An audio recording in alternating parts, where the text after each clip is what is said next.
about Arcadius?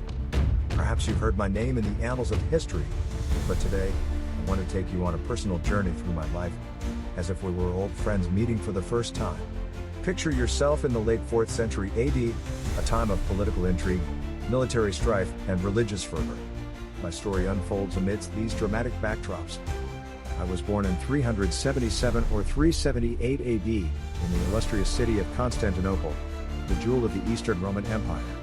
My father was none other than Eudoxia I, a formidable emperor whose legacy cast a long shadow over my life. My mother, Aelia Flaccilla, was a paragon of Roman virtue, though she passed away when I was still a child. I grew up with my younger brother, Honorius, who would later rule the Western Empire, and our bond, though strained by distance and politics, was a cornerstone of my early years. My childhood was a blend of opulence and austerity, as befitted an imperial prince. I was tutored by the finest scholars of the time, learning the intricacies of governance, military strategy, and the nuances of Greek and Latin literature. Yet, despite my education, I was often overshadowed by my father's commanding presence and my own inherent timidity. This shyness would follow me throughout my life, shaping my reign and my interactions with those around me. From a young age, it was clear that I was destined for greatness, but greatness is a double-edged sword. The weight of expectations can be crushing, and the reality of power is often far harsher than the dreams of youth. As I grew older, the political machinations of the court became a constant presence in my life. Advisors and ministers, each with their own agendas, swirled around me like a storm, their whispers filling the halls of the palace. And then, there was Eudoxia. I met her through my family, and from the moment I saw her, I knew she was special. She was a beauty, with an air of grace and intelligence that captivated me. Our marriage was more than a political alliance, it was a union that brought me solace amidst the chaos of court life. But even this bright spot in my life was not without its shadows, as you will see in the chapters to come. As the eldest son of Theodosius, I was thrust into the role of co-emperor in 383 AD, a mere child with the weight of an empire on my shoulders. My early years as co-emperor were marked by the guiding hand of my father, who sought to prepare me for the turbulent years ahead. Yet, despite his best efforts, nothing could fully equip me for the realities of rule. In the coming chapters, I will recount the pivotal moments of my life, my ascension to the throne, the trials and tribulations of my reign, the key moments that defined my legacy, and ultimately, my death. I will share with you the intimate details of my struggles and triumphs, my fears and my hopes, as if you were sitting beside me, listening to a story that has been centuries in the making. One key moment that stands out in my memory is the fall of Rufinus.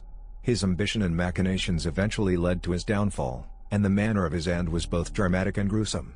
He was assassinated by the soldiers of the Eastern Army, a fate that served as a stark reminder of the precariousness of power. In the aftermath, Eutropius rose to prominence, and though he was a capable administrator, he too would eventually fall from grace. Despite the challenges, I endeavored to rule with a sense of justice and duty. My faith played a significant role in my reign, and I sought to uphold the Christian values that my father had instilled in me. Yet, even in matters of religion, I was not free from controversy. The conflict with St. John Chrysostom, the Patriarch of Constantinople, was a particularly painful episode, with Eudoxia's involvement further complicating matters. As we delve deeper into the story of my reign, you will witness the highs and lows, the triumphs and tragedies that defined my time as emperor. The next part of my tale will explore the pivotal moments of my rule, the reforms I attempted, and the battles I fought to maintain the integrity of the empire.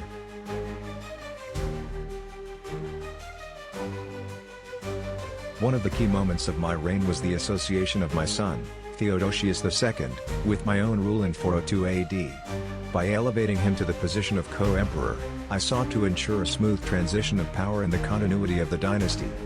Theodosius II was still a child at the time, and his future would be shaped by the foundations I laid during my reign.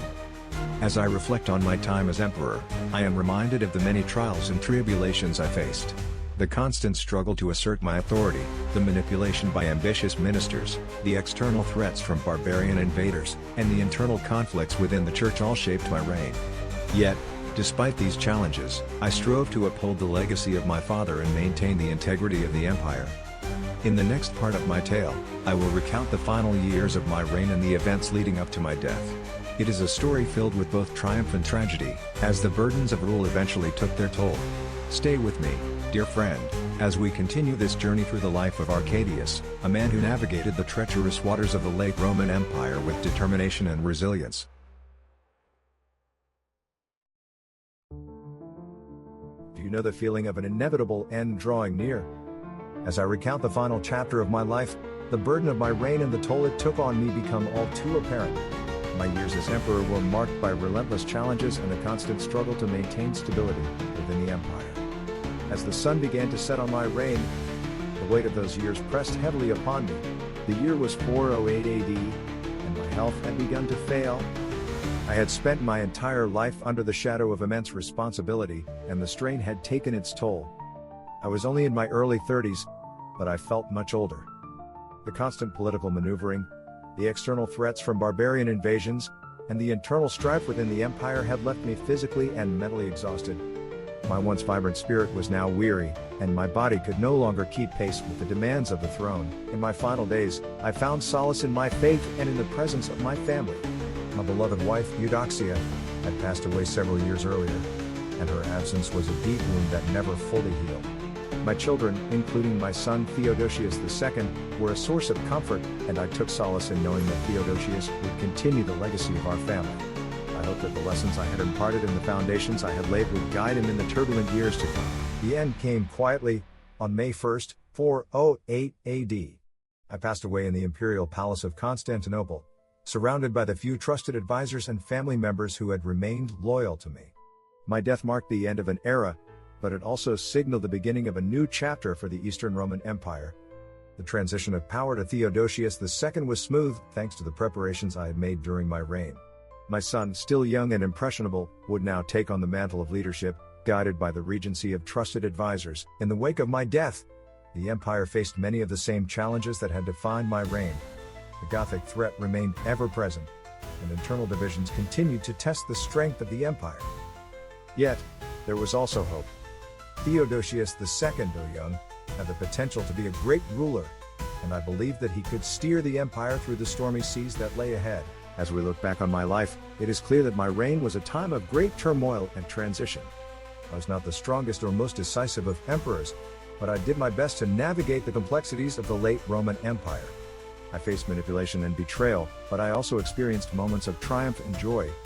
My legacy is a testament to the resilience of the human spirit and the enduring strength of the Roman Empire.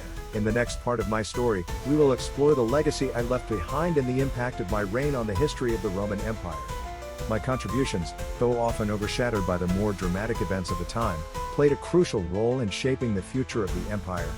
Stay with me, dear friend, as we continue this journey through history, reflecting on the enduring legacy of Arcadius and the lessons we can learn from his life.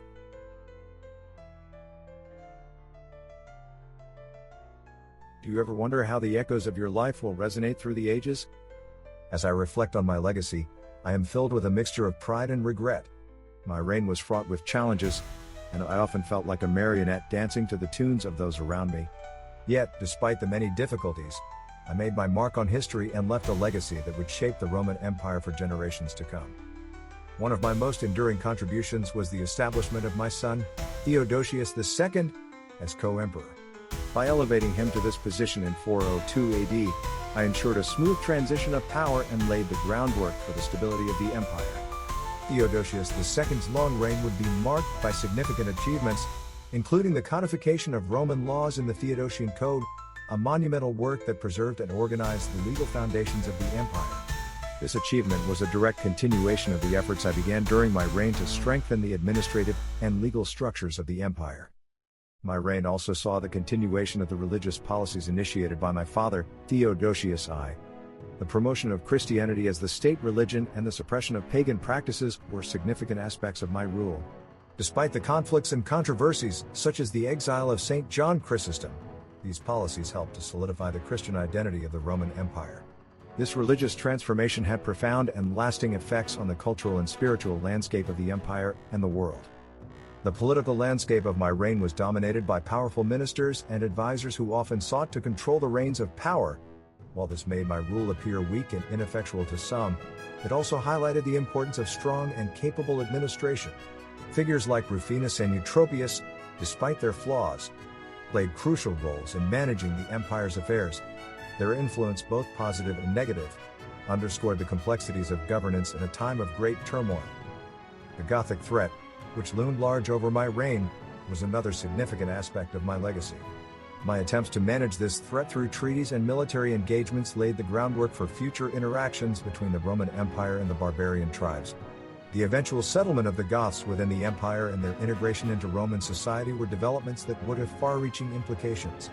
These efforts, though fraught with difficulty, were steps toward a more integrated and multicultural empire. Despite the many challenges and controversies of my reign, I am proud of the efforts I made to uphold the integrity and stability of the Eastern Roman Empire. My legacy is a testament to the resilience and adaptability of the Roman state, even in the face of immense challenges. The lessons learned from my reign would guide future emperors and help shape the course of history. As we look back on my life, it is important to remember the broader context of the times in which I lived. The late Roman Empire was a period of great transition and upheaval, and my reign was just one chapter in a much larger story. The actions I took, the decisions I made, and the legacy I left behind were all part of the ongoing evolution of the Roman world. In the final part of my story, we will explore the enduring significance of my legacy and the lessons that can be learned from my life. We will also delve into the rich history and culture of the sites associated with my reign, offering a guide for those who wish to experience the world of Arcadius firsthand. Stay with me, dear friend, as we conclude this journey through history and reflect on the lasting impact of my life and reign. Until next time, imagine the lasting echoes of an emperor's life, the foundations laid for future generations, and the enduring legacy of Arcadius. The tale is almost complete, but the lessons and stories will continue to resonate through the ages, offering insights and inspiration for all who seek to understand the complexities of history. Do you ever dream of walking in the footsteps of history, tracing the paths of ancient emperors, and uncovering the secrets of their lives? As we conclude the story of my life, let us journey together to the sites that shaped my reign and explore the legacy I left behind. Imagine standing in the heart of Constantinople, now Istanbul, and feeling the weight of history beneath your feet. This is where my story began and ended, and where my legacy continues to live on. The magnificent city of Constantinople, the jewel of the Eastern Roman Empire, is a testament to the grandeur and resilience of our civilization. Founded by Constantine the Great, it was the center of political and cultural life during my reign. The Hagia Sophia, originally built as a cathedral during my son's reign, still stands as a symbol of the empire's enduring influence. As you wander through its awe-inspiring halls, you can almost hear the echoes of ancient prayers and the bustling life of a city that was once the heart of an empire. For those interested in ancient coin collecting, the coins minted during my reign offer a tangible connection to the past. These coins, bearing my likeness and inscriptions, are not just pieces of metal but artifacts that tell the story of my time as emperor.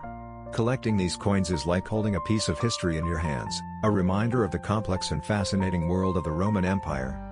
As we reflect on the legacy of Arcadius, it is also important to consider the broader philosophy that has guided this journey. The Renaissance spirit, a philosophy dedicated to the pursuit of a just, equitable, and humanitarian world, finds its roots in the very history we have explored. The Renaissance ushered in a golden age of knowledge, reviving the wisdom of the past and paving the way for the Enlightenment and the Age of Reason. It is a philosophy that embraces truth, knowledge, and compassion, seeking to understand and appreciate our shared history. Thank you for watching. Our channel, known as the Renaissance Spirit, is dedicated to the pursuits of a just, equitable, and humanitarian world. Video topics encompass areas including history, politics, religion, personal development, society, culture, social and environmental justice, and other topics of liberal arts and sciences, including ancient Rome and the Roman Empire, which offers a great comparison and contrast to the modern world. These topics are perfect for the true modern polymath. The Renaissance ushered in a golden age in the pursuit of knowledge both lost to time and yet to be discovered. It gave birth to the Enlightenment and the Age of Reason. Embracing truth, knowledge, and an understanding and compassion for humanity and our shared history opens up the world to each of us, individually, and improves all of humanity, affording us the opportunity to be better stewards of the earth and to each other. The Renaissance spirit is more than just a philosophy or style, it is a way of living, learning, growing, and thinking. Please subscribe, turn on notifications, and share. If you're looking to explore and experience what life has to offer, I'm sure you'll enjoy the other videos on my channel. Please peruse, and let me know in the comments what you get out of them and what other videos you'd like to see. But first, please take the quiz next to see if you're a Renaissance spirit. Live the Renaissance spirit. As we conclude this journey through my life, I encourage you to delve deeper into the history of the Roman Empire and explore the many facets of its legacy. The story of Arcadius is just one chapter in a vast and intricate tapestry, a story that continues to inspire and teach us today. Through the lens of history, we gain a deeper understanding of our present and a clearer vision for our future.